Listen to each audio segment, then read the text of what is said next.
औज़ु बिल्लाहि मिनश शैतानिर्रजीम बिस्मिल्लाहिर्रहमानिर्रहीम। अस्सलामु अलैकुम वरहमतुल्लाहि वबरकातुहू। मुहतरम सामिईन नाज़रीन, आज हम आपको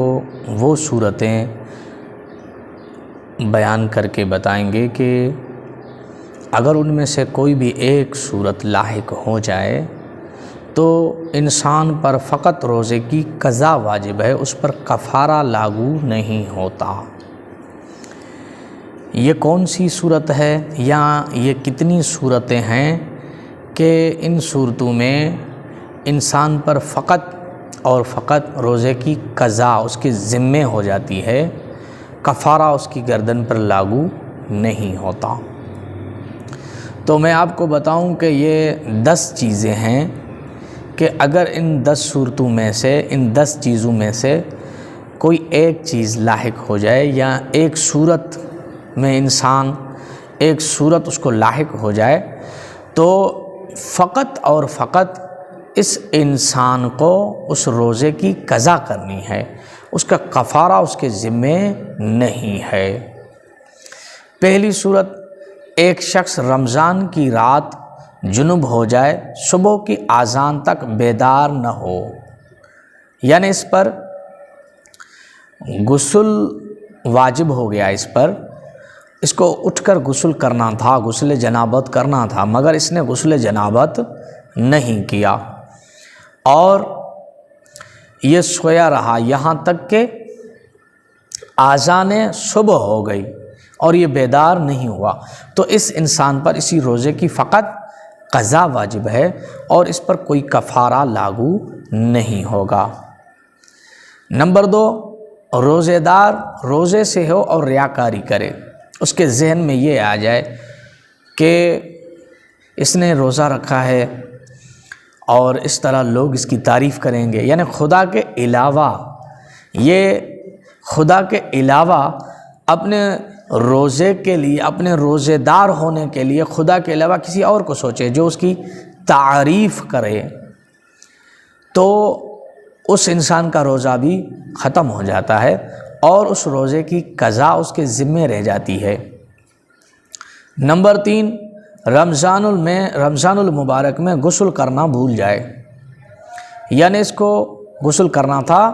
और ये भूल गया कि मुझे गुस्ल करना था। इस तरह उसको 1 दिन गुज़र गया, 2 दिन गुज़र गए, जब उसको याद आया तीसरे दिन में, मिसाल के तौर पर, मुझे तो गुस्ल करना था, अब क्या करे? जो रोज़े इसने रखे हैं क्या वो रोज़े सही हैं? क्या उन रोज़ों की क़ज़ा करे या उनके कफ़ारे भी इस पर लागू होंगे? तो इसके हवाले से ये है कि फ़कत इन रोज़ों की क़ज़ा उसके ज़िम्मे है, अलबत्ता कफ़ारा उसके ज़िम्मे नहीं है। और उसके अलावा मैं आपकी खिदमत में अर्ज़ करूं, नंबर 4, रमज़ान में ये तहक़ीक़ न करे कि सुबह हुई है या नहीं, ऐसा काम करे जो रोज़े को बातिल करता हो और फिर पता चला कि सुबह तो हो चुकी थी। इस सूरत में भी इसका रोज़ा तो बाकी नहीं रहता और ये रोज़े को तमाम भी करेगा और रमज़ान के बाद इस रोज़े की क़ज़ा करेगा, इसके ऊपर कफ़ारा नहीं है। नंबर 5, कोई कहे इसे कि सुबह नहीं हुई है और ये यकीन करके बातिल करने वाला काम करे, रोज़े को बातिल करने वाला काम करे, बाद में उसे पता चले कि सुबह तो हो चुकी थी, तो ऐसी सूरत में भी इसका रोज़ा बाकी और बरकरार नहीं रहता, अलबत्ता इसी कैफियत को आखिर तक बरकरार रखेगा, न खाएगा न पिएगा, इस रोज़े की इसे क़ज़ा करना होगी। नंबर 6, कोई कहे सुबह हुई है और ये यकीन न करे, बातिल करने वाला काम कर दे, तो ऐसी सूरत में भी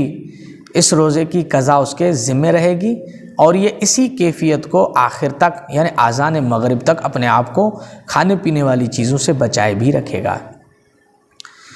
नंबर 7, कोई कहे मगरिब का वक्त हो गया है और ये इफ्तारी कर ले, बाद में पता चले कि अभी वक्त नहीं हुआ था तो इसका रोज़ा जो इसने रखा था वो तो बातिल हो गया। अलबत्ता इस रोज़े की कज़ा इसके ज़िम्मे रहेगी, कफ़ारा इस पर लागू नहीं है। नंबर 8, इसको यानी ख़ुद रोज़ेदार को यकीन हुआ कि इफ्तारी का वक़्त हो गया है और इसने इफ्तारी कर ली, बाद में पता चला कि अभी वक्त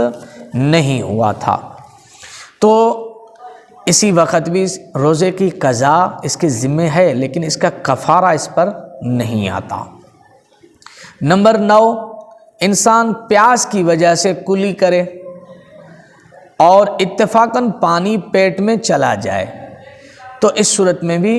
इसका रोज़ा बाकी नहीं रहता और ये इसी कैफियत को यानी बगैर खाए पिए आज़ान मगरिब तक ये कैफियत अपनी जारी रखेगा और इस रोज़े की कज़ा इसके ज़िम्मे रहेगी। नंबर 10 और आखिरी, कोई शख्स मजबूरी या इज़्तिरारी की वजह से रोज़ा खोल दे, ऐसी कोई ज़रूरत पेश आ गई थी कि इसने रोज़ा खोल दिया है। अब जब इसने रोज़ा खोला है तो उसके बाद ये कोई चीज़ ना खाए ना पिए, ये कैफियत बरकरार भी रखे तो इसकी कज़ा इसके ज़िम्मे है, मगर इसका कफ़ारा इसके ज़िम्मे नहीं है।